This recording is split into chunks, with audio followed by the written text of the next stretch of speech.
मध्य प्रदेश में विधानसभा चुनाव सर चढ़कर बोलने लगा है और राजनीतिक पार्टियों के नेताओं द्वारा लगातार एक दूसरे के खिलाफ खुलकर बयानबाजी की जा रही है। इसी कड़ी में केंद्रीय मंत्री नरेंद्र सिंह तोमर सहित भाजपा के दिग्गज नेताओं पर कांग्रेस के मुरैना श्योपुर लोकसभा प्रभारी अनिल भारद्वाज ने जुबानी हमला बोला है। मामला आज रविवार का है, जहां कांग्रेस के मुरैना श्योपुर लोकसभा प्रभारी अनिल भारद्वाज द्वारा एक प्रेस वार्ता बुलाई गई, जहां पर भाजपा सरकार पर जमकर बरसे।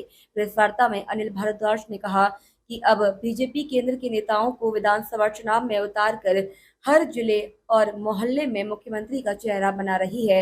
अभी भाजपा मध्य प्रदेश में कितनी कमजोर है, इसका पता इसी बात से लग रहा है कि जनता के बीच रहने वाले स्थानीय दावेदारों को छोड़ अब केंद्रीय नेताओं को अपना दावेदार बना रही है। उन्होंने दिमनी से प्रत्याशी केंद्रीय मंत्री नरेंद्र सिंह तोमर पर कटाक्ष करते हुए कहा कि केंद्र के कृषि मंत्री ने दिमनी की स्थानीय जनता के लिए कुछ नहीं किया और मंत्री बनने के बाद इतने सालों में दिमनी क्षेत्र की तरफ देखा तक नहीं। ऐसे में भाजपा द्वारा उन्हें यहां का प्रत्याशी घोषित कर दिया गया है, जो कि जनता और क्षेत्र को ठीक से जानता तक नहीं और ना ही कभी दिमनी क्षेत्र की जनता के दुख और तकलीफ में शामिल हुए। वहीं कांग्रेस नेता अनिल भारद्वाज ने कहा कि यह डबल इंजन की सरकार है, जो कुछ भी कर सकती है। जिस तरह कांग्रेस पिछले चुनाव में मुरैना से 6 विधानसभा में जीती थी, ठीक इसी तरह इस बार के चुनाव में भी कांग्रेस की सभी सीटें आएंगी। जिन पार्टियों को हार का डर सता रहा है, वह अपने दावेदारों की सूची जल्दबाजी में निकाल रहे हैं, लेकिन हमारी पार्टी को किसी का डर नहीं और जो भी प्रत्याशी होगा वह बाहर का नहीं बल्कि इसी क्षेत्र का होगा। आज जब भी देश में प्रधानमंत्री को मध्य प्रदेश में दौरा होता है तो वह शिवराज सिंह चौहान का नाम तक नहीं लेते। इससे साफ जाहिर होता है कि उनका यश कितना है। तैयारी नहीं है, ये बौखलाहट है, घबराहट है, छटपटाहट है और निश्चित तौर पर जनता को कुछ भी देने में ये डबल इंजन सरकार फेल रही है। आज डिमनी की अगर बात करें तो डिमनी के किसान को क्या मिला साहब?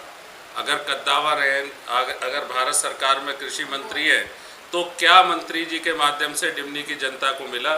जनता के दुख तकलीफ में वो नज़र आए कहीं? आप अगर देखेंगे जनता से, आप प्रेस के साथी हैं, आपको सबसे ज़्यादा जागरूक हैं, आपको पता है कि जनता जब कोरोना से त्राहिमाम कर रही थी तो कितना वो मुरैना और डिमनी में पहुँचे, किन लोगों के तकलीफ़ और दुख में शरीक हुए, साथ दिया, ये अब जनता पूछ रही है। जनता तय करती है लोकतंत्र में कद। ठीक है, आप मिनिस्टर हैं तो भैया जो डिमनी को मिलना चाहिए था, क्या डिमनी को न्याय मिला? आज किसान वहाँ परेशान है, नौजवान बेरोजगारी से हताश है, निराश है, उसका परिवार ये देख रहा है कि सिलेक्शन में भ्रष्टाचार है, कहाँ जाए? क्या मिला है डिमनी को या मुरैना ज़िले को? इतना बड़ा कद तो तब था कि जब हम नज़र आता डेवलपमेंट के, यहाँ के किसान को खाद के लिए नहीं धक्के खाने पड़ते। आज किसान रो रहा है वहाँ पे कि हमें खाद के लिए कितनी परेशानी है। तो ऐसी स्थिति में कद तय जनता करेगी और कांग्रेस का जो भी कार्यकर्ता सामने होगा, इस बार निश्चित तौर पर कांग्रेस जिस तरह से मुरैना में पिछली 6 सीट जीती थी, 6 सीट जनादेश के तहत कांग्रेस पार्टी ने जीती थी। अलग बात है कि तोड़फोड़ करके सरकार बनाते हुए गेर दी गई।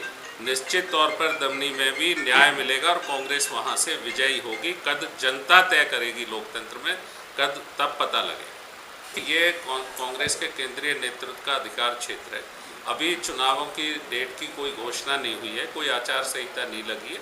अभी तो बहुत लंबा समय, कहीं ना कहीं जिन लोगों को डर सता रहा है हार का, उन पार्टियों में जल्दबाजी है। हमारे यहाँ तो बहुत स्थिर है, कांग्रेस को स्पष्ट है, लोगों की जनभावना जो है वो सीधे तौर पर कांग्रेस के पक्ष में मध्य प्रदेश में और मुरैना में नज़र आ रही है। इसलिए हमारे यहाँ कोई छटपटाहट है ही नहीं।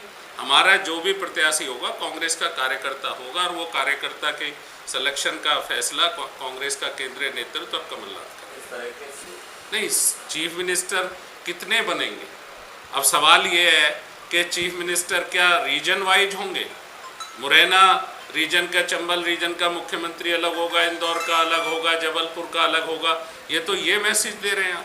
अगर ये सब मुख्यमंत्री बनेंगे तो भाई भाजपा और जो मुख्यमंत्री हैं जिनको पहले बहुत प्रचारित और प्रसारित किया जा रहा था, बड़ा यशस्वी बताया जा रहा था, आज तो प्रधानमंत्री जी जब मध्य प्रदेश आते हैं तो मुझे तो पता लगा है नाम लेने को तैयार नहीं।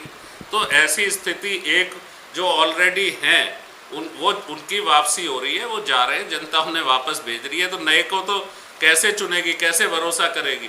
अब तो मुख्यमंत्री कांग्रेस का होगा और आपके सामने। सुनील पाराशर की रिपोर्ट। फिलहाल आज की खबरों में इतना ही। आप बने रहिए न्यूज़ 24 एक्स।